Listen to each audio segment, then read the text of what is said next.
Hey everyone, and welcome to the inaugural episode of the HiiKER Podcast. I'm Eoin Hamilton, Head of Marketing and Community at HiiKER, and I'm joined by HiiKER CEO and Lead Developer Paul Finlay. This podcast will hopefully give you some helpful info and insight into the world of long-distance hiking.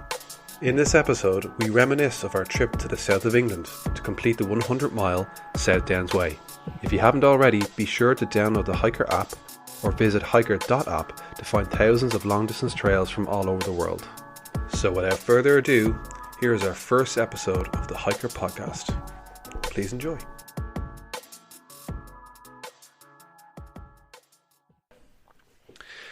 Hello everybody, and welcome to the first ever episode of the HiiKER Podcast. I am Eoin Hamilton. I am Head of Marketing and Community at HiiKER, and we have Paul Finlay, our CEO.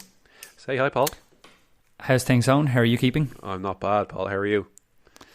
I'm not too bad. I'm kind of settling into the fact that I haven't been able to hike as much as I'd like this summer, but yeah, either way, I'm doing well. We had a really good hike up in the Mourne Mountains there recently, and now I know we're just reminiscing about the South Downs Way. So yeah, no, everything's good with me. Thank you. So we this episode, I suppose, is going to be about the South Downs Way and what we did on the trail, and kind of giving people a bit more information about the trail. It's key to note that at the moment we're recording at the end of August 2020. So that's what we hope is the tail end of lockdown, but we don't know, and don't think anybody knows. But there's certainly, I'm sure, Paul, you'll agree with me that there's a lot less restrictions at the moment, and we can do a bit more hiking, albeit not as long as we had previously done. But it's good to be back out on the trail. So for sure. we'll dive into it here. So the South Downs Way. Paul, do you want to tell us a bit about it? Yeah, so the South Downs Way is a roughly 100-mile trail that follows South Downs National Park. It starts traditionally walked from west to east, starting in Winchester and then finishing on Eastbourne, just along the coast there.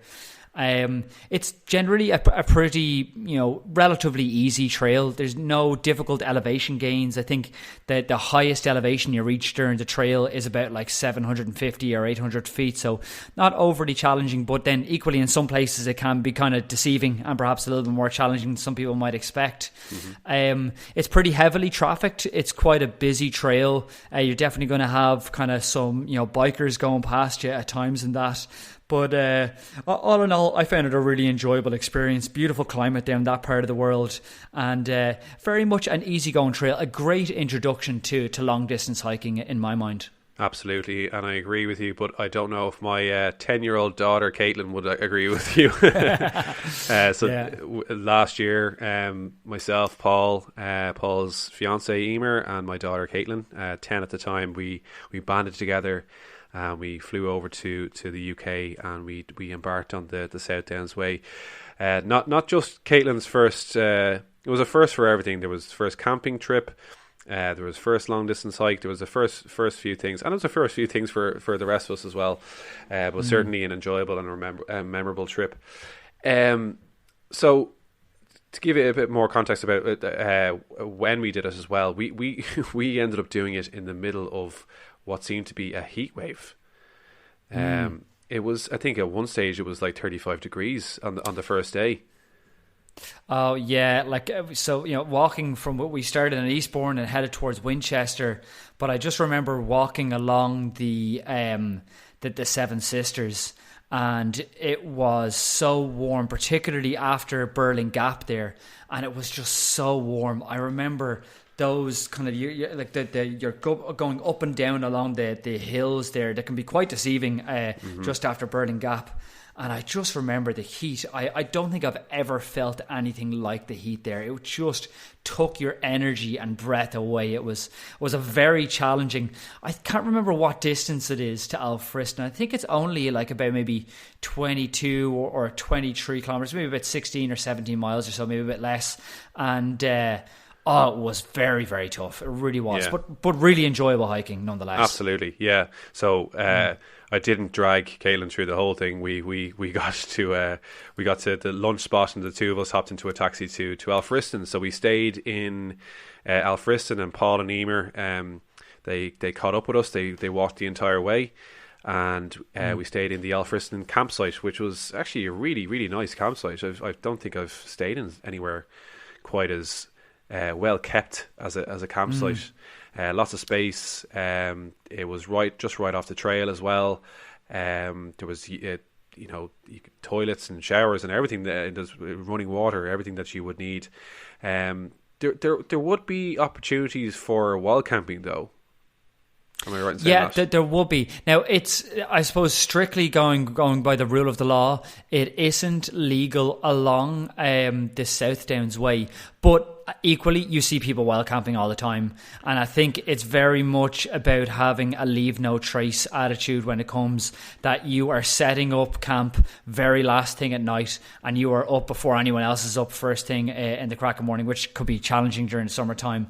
But strictly by the letter of the law, it isn't legal on the trail there. But as I said, you do see people doing it. And Alfriston, beautiful little town, one of the first towns we stayed in, apart from Eastbourne, obviously. Nice little medieval town, lovely architecture. Definitely prone to traffic jams, I'd say, with their lack of traffic lights and all that kind of stuff. But it's worth it. They keep it very well. We ate in the old George pub, I think, the night before. We Great took pub. off. Oh, absolutely. Gorgeous food, nice couple of pints there as well to reward ourselves on the first day. Very, very nice town. And then, so day 2 was a little less challenging. I would sum it up.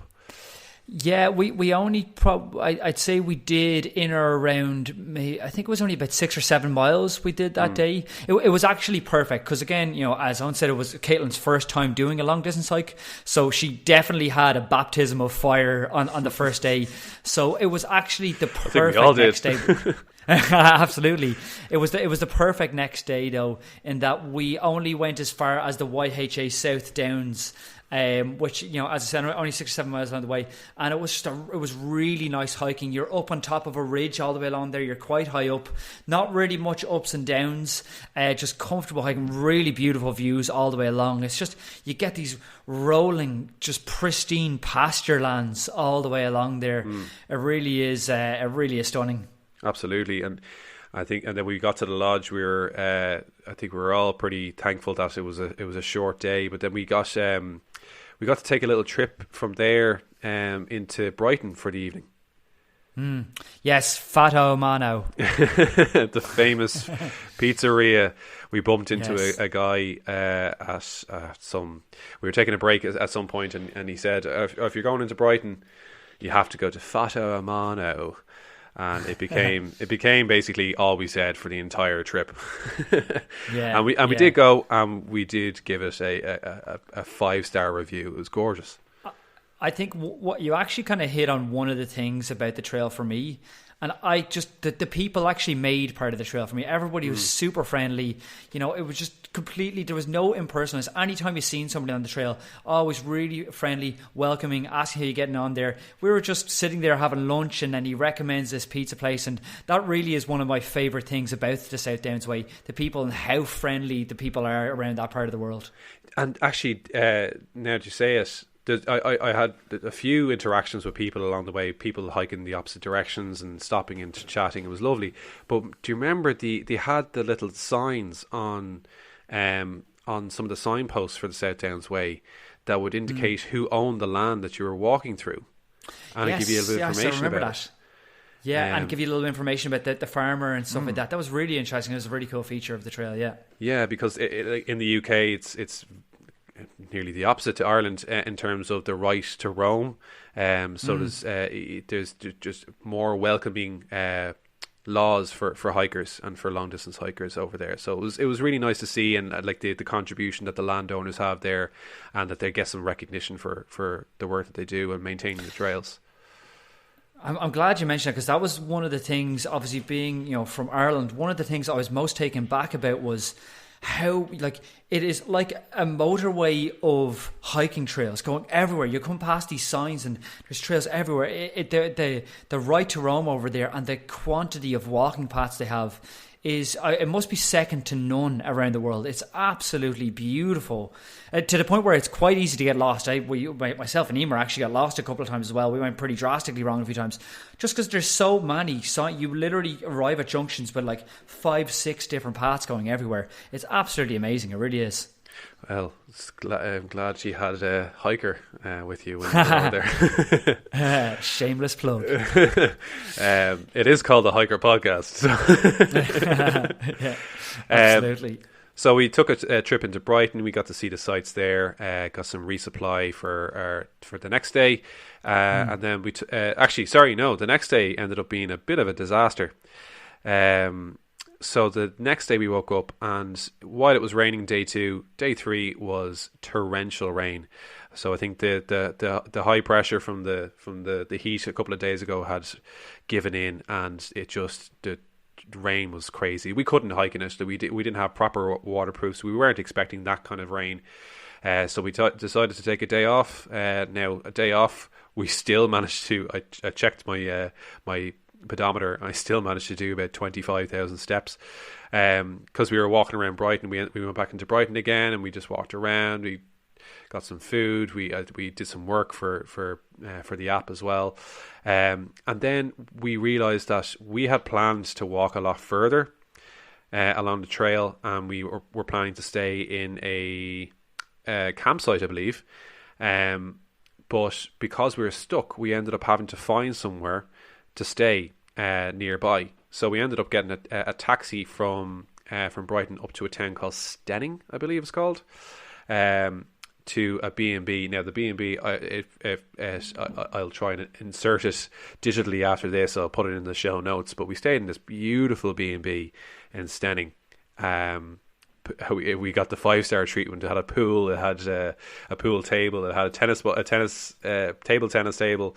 Springwells. That's it. Beautiful B&B, and excellent staff as well. Honestly, they were the most wonderful people. They really welcomed us and just looked after. Do you remember even actually? Katelynn reminded me about this. We went out to get chips that night, and we came back, and we were snuck around the back of the house, and we sat down in the picnic chairs, and we were like, we shouldn't really be out here. And then the staff member came out, and she's like, "Oh, do you want some forks and knives?" yeah, absolutely. That's so friendly. But I think it's worth mentioning that we had kind of a laxed approach to the trail, and that as you've already said multiple times, it was Katelyn's first trail. We weren't going hardcore to just get down and do the miles, which just like for the both of us, that's quite often the way we are when we hike. We are a little bit too hardcore, even though we just hit there and we just pound the ground and we just go. When we had a different approach on this trail, and we were just taking it easy and enjoying the area. Yeah, so that like Paul and Emer, they would have walked the most of the trail, if not all of the trail. But myself and Katelynn, we were, we took it in bite sizes. There was a couple of days where it was hard enough, but obviously you need to push beyond your boundaries. But yeah, we took it easy, and I think the B&B kind of goes to show that we certainly treated ourselves a little bit along the way. But we, again, here's a shameless plug. We found the B&B on HiiKER, and it was a great place to stay. So the next day, we got up, had our beautiful breakfast. Paul and Emer took off a little bit earlier because they were walking a further distance. And we ended up at the next place that we were staying at, which I believe is another YHA hostel. Correct me if I'm wrong there, Paul. Myself and Katelynn, we took off a little bit later. We joined up onto the South Downs Way, and I think this was my favourite section of the South Downs Way. Maybe it was just because it was myself and Katelynn on our own for a while, and we got chatting, and we also got a baggage transfer, a great baggage transfer service that we used while we were over there. So she wasn't carrying a bag. I was carrying just a light bag. So she was able to walk a little bit freer. And the weather was nice as well. There was no rain. It was nice and warm, but it wasn't like the first day. And it was just really handy walking. There was no big elevations. It was just nice and chill. And I think we did probably about 15 to 20k that day, and I think Paul, you and Emer did like close on 45k that day. We actually, we did close to, I think it was 42k that day, so it was a really, really tough day, which is the equivalent of like 1/4 of the whole trail in a day. So, but again, I keep going back to it, but it was just really nice, enjoyable walking. I honestly, for super fit and ultralight hikers that might be listening in here, or ultralight true hikers, this is the kind of trail where you can just absolutely bang out the miles. And like I definitely picture people hiking this trail in 4 days at a stretch, doing 25-mile days. It's absolutely possible on this trail. You could definitely do it. Oh yeah, I'm sure. I'm sorry, I was just going to say, I'm sure people could probably even do higher than that. And I know there's hikers out there, through hikers, that will probably be doing 30, maybe even 40-mile days. You'd nearly do it in 3 days. Or if you're some mad ultra runner, you probably do it in a day.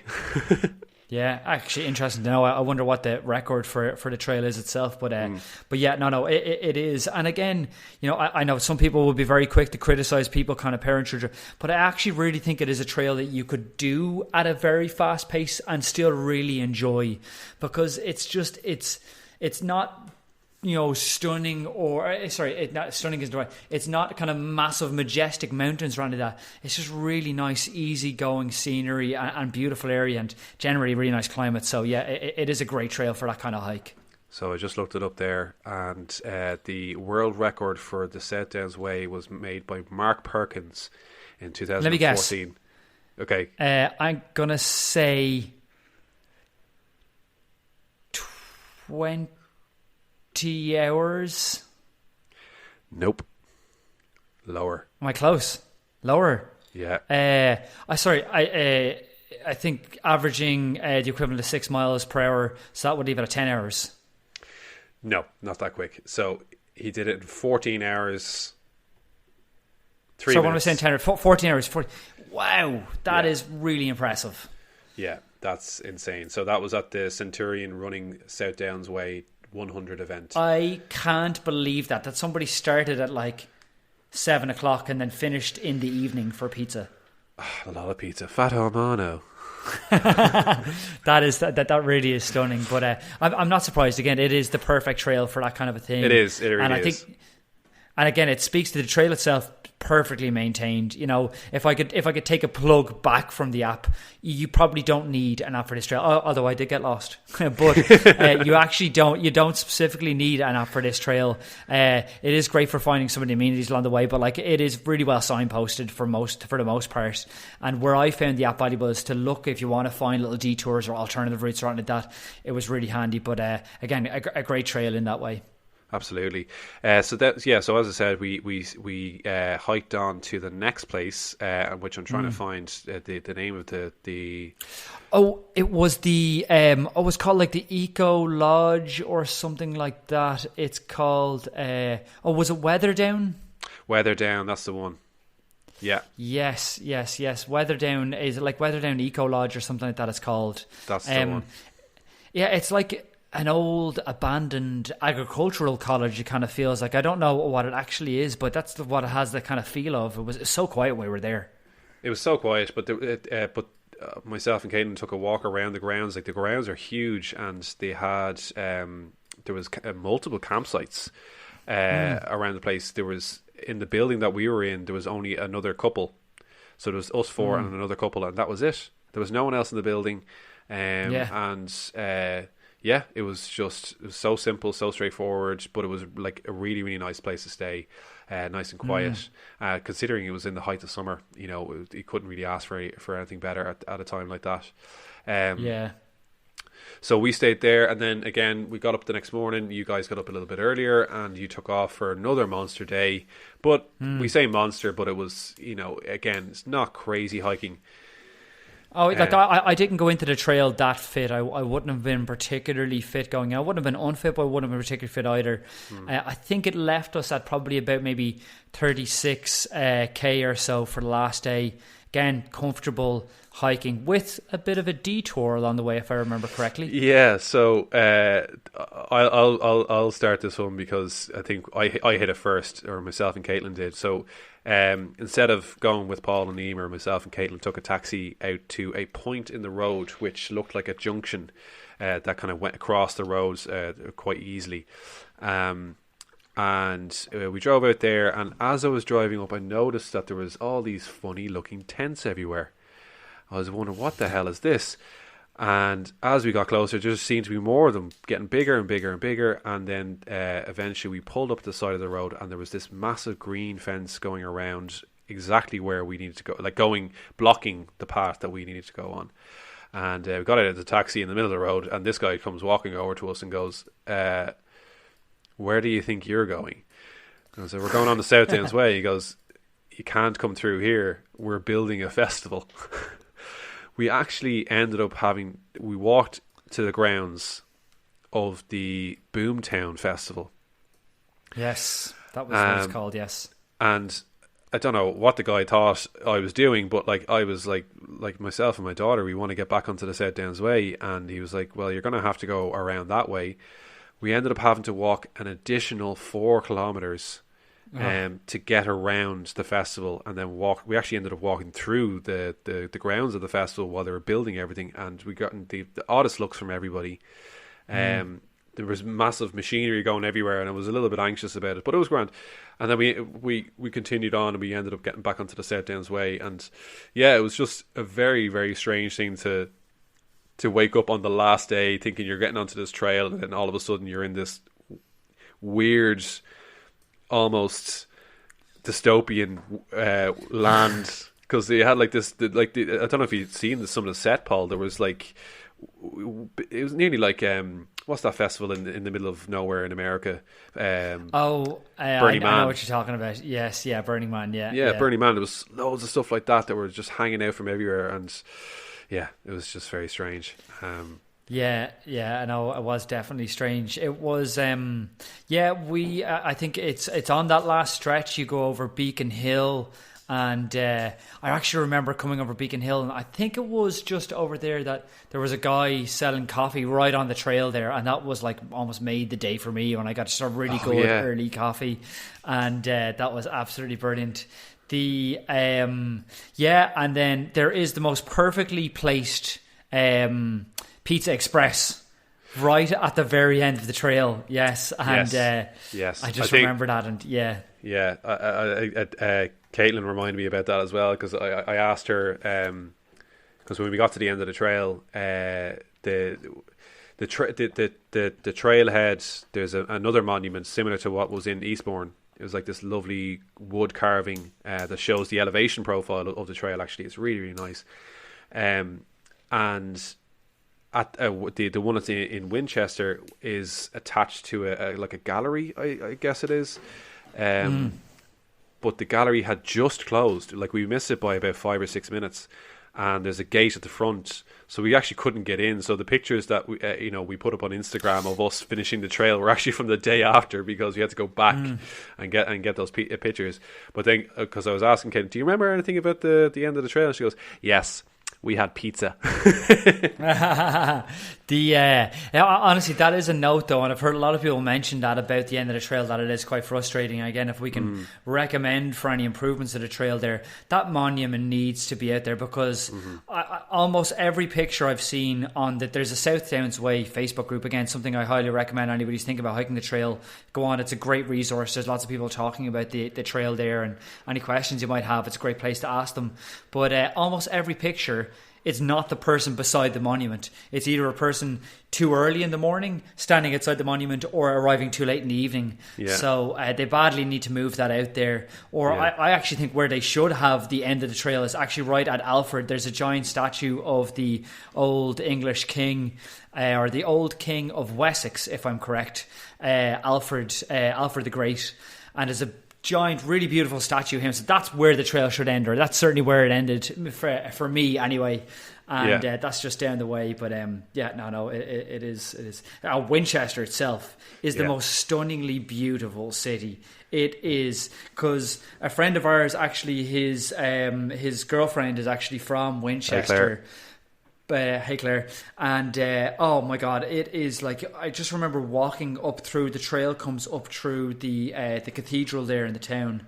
Beautiful. And again, it is just beautiful. I can't take my hat off enough to the entire kind of region down there, all along the set downs. It really is absolutely beautiful. Yeah, it's gorgeous. It absolutely is. So, yeah, I suppose one thing we didn't really go into was the food, and I think one of my favourite meals was the meal that night. We went to do you remember the Indian restaurant? And we just had everything. I can't. We'll try and find the name of the Indian restaurant, but it was not too far away from the. We had pizza when we got there, and then we went back out. It was like, we need more food. It was kind of a desperation move, because I remember we were like strolling around the town. It was quite late. Yeah. I think we maybe ended up having a nap or something like that. Obviously tired for obvious reasons, and just one place. And again, it's just sometimes the right thing comes at the right time, and it was perfect. It was. It really was. It really was. Yeah. Yeah, so that was our South Downs adventure. I think one of the kind of the repeating tones or messages in this is that it's a pretty handy trail to do. It's not challenging. There's a couple of challenging parts, i.e. like the Seven Sisters. That's probably about it, really. There's nothing overly challenging about it. Talk to me about what was in your bag, Paul. What did you pack for the trail? So I have an ultra light tent. The exact branding of the tent I will make sure to attach to the notes of this podcast, but I had an ultralight tent. I had, myself and Emer had 2 ultralight 300 gram sleeping bags as well, which are absolutely perfect considering the conditions of the trail. All in all, I'm terrible hiking these trails because I carry my laptop and trail. Obviously, I'm the lead developer for HiiKER as well as being the CEO, so I never sleep. But no, I carry my laptop everywhere as well because I like to make notes, and I'm always testing the app on the trail as well to make sure everything's perfect. So when I get back in the evenings, I'm generally coding to fix things up. So that kind of really adds my weight. So I am the antithesis of an ultralight hiker. I would be detested by them, but I still do desire to be an ultralight hiker someday myself because I love covering big distances. But I am the antithesis of it. So okay, you're ultralight with your tent, ultralight with your sleeping bags. Did you food wise, what did you bring with you? What were your kind of what was your supply, I suppose, your food supply, your snacks? My food supply, so for us, we didn't really have too much of it. We just had a kind of like a lot of kind of trail mix and stuff like that. But again, it's the kind of trail where you can eat and stop in a proper place to eat every day. Yeah. So your requirement to carry a large amount of food is pretty much zero. It's the same as your requirement to carry water as well. There's not too many taps along the trail, so that is worth noting. There was probably a couple of occasions where I ran lower on water than I would have liked. There's not, in fact, it's probably something to do with the geology of the area. I'd love to know more, but there's almost very, very few river crossings or stream crossings, so I wouldn't expect to supply with water like that. You really want to carry whatever water you want to have.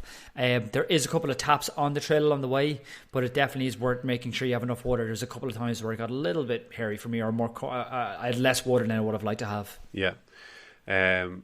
I would have been the opposite to you in terms. Well, yes. you tried your best to be ultralight. I didn't try at all. I had my 60 litre lower alpine backpack full to the brim, basically. Not a lot of change of clothes. Obviously, we all know that you don't need to bring loads of changes of clothes, just something comfortable for when you're hiking, something comfortable for when you're sleeping, and maybe one change of clothes. That's all you really need. But I had to bring a tent that was big enough for Katelynn and I. Now, Katelynn was only 10 at the time, but we're tall people. The Hamiltons are lanky humans, so we needed a big tent. Tree man, it's true. It was a tree man tent. It was a MSR. I don't remember the I meant model. tree man like the structure tree, not quantity of people. Although it probably is both. That was perfect timing for you to say that. So we had a three tree man tent. MSR. I can't remember the model, but it was heavy. So I had that strapped to my bag. I had my sleeping bag. It was literally the heavy model. I brought fucking camping equipment, or cooking equipment. I brought like a canister. I brought a Bunsen. I brought pots and pans, and I brought the whole kitchen sink. It was everything was coming with me. Now I had to be, I suppose, with Katelynn, you have to have the snacks there ready to go. You have to be like, here we go. Like, it's nearly like giving her a treat for walking a kilometer or for walking a mile. And then, just I kind of was foreseeing any kind of issues with water, because I didn't want to be in a situation where, I was low on water and, Katelynn would be low on water, and that just wouldn't be obviously a good situation. Even though, as you said, you're walking through towns the entire time, like you're going to a town, at least one town per day. In some cases you might actually walk through another village. But yeah, so my bag was quite heavy the entire time, probably close on 20 kilos. So I if I was to do it again, and I actually would. I'll say that now. I'd actually would like to do the South Downs Way again. I'd definitely like to try it again. Agreed. In its entirety, because I didn't actually get to do the whole thing. But do it ultralight. Definitely going to try and camp the entire way, but like try and keep it as light as possible. Know that my water will be restricted for the day, but so I can just fill up in the morning. But yeah, no, it was overall, it was a fantastic experience, and I'm really glad that was the first one we did with Katelynn as well, and I did with Katelynn, because I think it wasn't too challenging, and it was but still challenging enough, I suppose. Yeah, to the point where you and Emer were able to go off and do your bit, and easily Katelynn and I could hop in a taxi and meet up with you guys, or use public transport. There was plenty of bus shuttles that were there. You could use taxis, you could rent a car. There's so many options that you can use. But I suppose it's important to note that I'd say 90%, if not more, of the trail is actual trail and not on roads. I was astounded by that the majority of the trail was actually on a trail.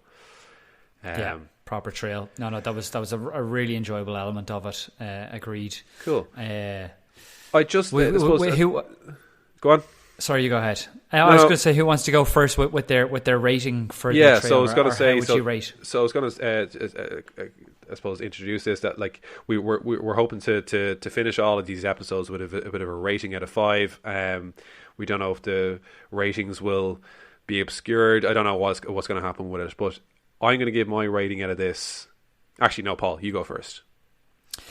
I as anybody who has seen my reviews in the HiiKER app, and I recommend having a look around and seeing how great they are. But I am a firm 5-star. I will 5-star everything, and I'm terrible at reviewing hiking trails, because I mean that in a good way and a bad way. I take the differences from everyone, and I really enjoy it. I love the South Downs Way, and I always feel terrible to give it anything but 5 stars. I do give it 5 stars. I really enjoyed it. I would highly recommend it to people. I think it's particularly a great trail to do as you did, probably over a couple of extra days. Give it like 8 days, and you could do it with your son or daughter, and if you're an ultralight backpacker, do it over 3 or 4 days. Really push your distances. So I think it has flexibility for everybody. There's a beautiful climate there, and a really good area. So yeah, it's 5 out of 5 for me. Okay, 5 out of 5. Okay. Ding ding ding. So I'm a little bit more honest, Paul. I'm a little bit more of a skeptic, I suppose. That's not the right word. But anyway, let's go.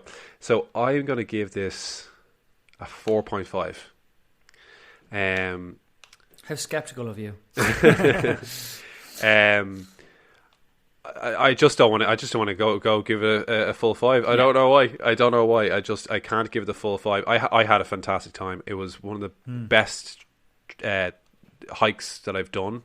I suppose in context, I really like a challenge.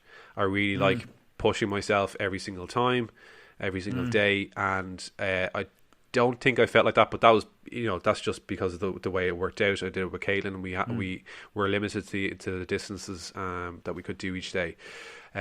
So it's Katelynn's fault that this is getting a 4.5.